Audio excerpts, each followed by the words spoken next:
Calaroga Shark Media. Hi there, I'm Johnny Mac with 5 good news stories. In Australia, a father is alive today thanks to a group of strangers who came together to lift a car off his body after the man crashed. Tyler was riding his motorcycle to work. Another vehicle crossed into oncoming traffic, triggering a collision that sent the car backward and pinned Tyler underneath the car. The weight of the vehicle crushed his chest so severely he struggled to breathe. He was worried he wasn't going to make it. Hearing the crash, nearby workers rushed outside and saw Tyler trapped beneath the car.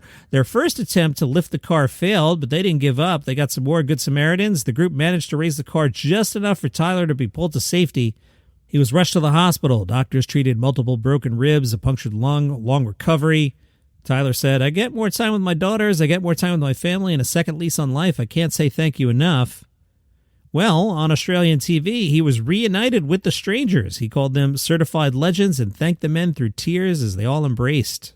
Another car story. For years, Daniel would tell his sons about the favorite car he ever owned. It was a 1969 Mustang Mach 1 they had to sell as the family grew. Shane had listened to his father's stories about the 1969 Mustang Mach 1 for years and knew how much the classic Mustang meant to Dad.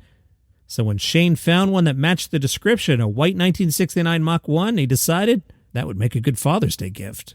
To buy it, Shane traded away his own restored Mustang before restoring the one for Dad to resemble the one Dad used to have. Father and son made their annual Father's Day trip to a classic car show. Dad saw the Mustang parked among the other vehicles, cracked a joke, "Hey, where's my keys?"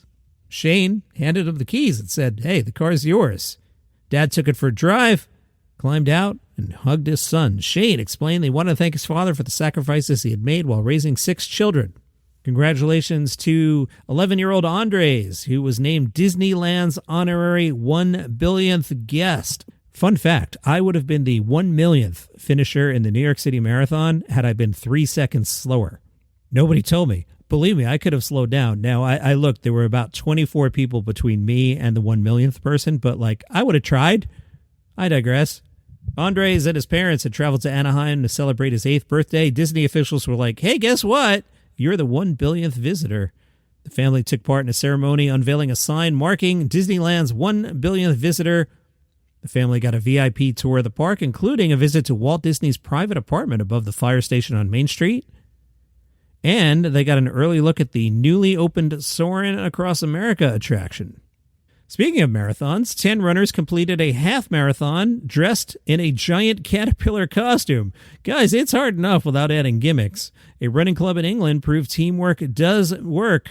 10 members dressed as a 60-foot-long caterpillar. The giant costume was built from connected sections of children's play tunnels. The outfit was 60 feet from end to end, requiring all 10 runners to stay in sync for the entire 13.1-mile half-marathon race. Despite never having the opportunity to practice together in the costume, the group did the half-marathon in 2 hours, 8 minutes, 51 seconds, which is pretty darn impressive because the fastest I ever did, and I'm going back 15 years ago, and I was slow to begin with, I think I did a 2:19 one time at my peak training, and I was definitely not dressed as a caterpillar. Now, these guys have submitted their performance to Guinness World Records to hope to claim the record of becoming the fastest team ever to complete a half marathon in a 10-person costume. I'm pretty sure you're safe and you did break the record or set the record or are the only people who have tried this. Craig the runner said it was an absolute logistical nightmare, but with grit and determination, we did it. Did you guys take water breaks? Probably not. These guys sound like they're fit. All right, John, why were you late for work this time? Well, you see, boss, I was there on Route 44 near Salisbury here in Connecticut where this story takes place, and it was a traffic jam.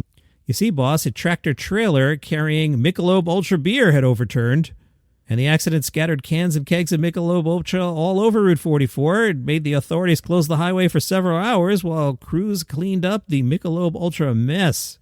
You know how this show goes. No one was injured in the crash. It's not that kind of show. Officials are investigating what caused the truck to leave the roadway. What they did with all the beer, I don't know. And those are your 5 good news stories for today. Have a great day.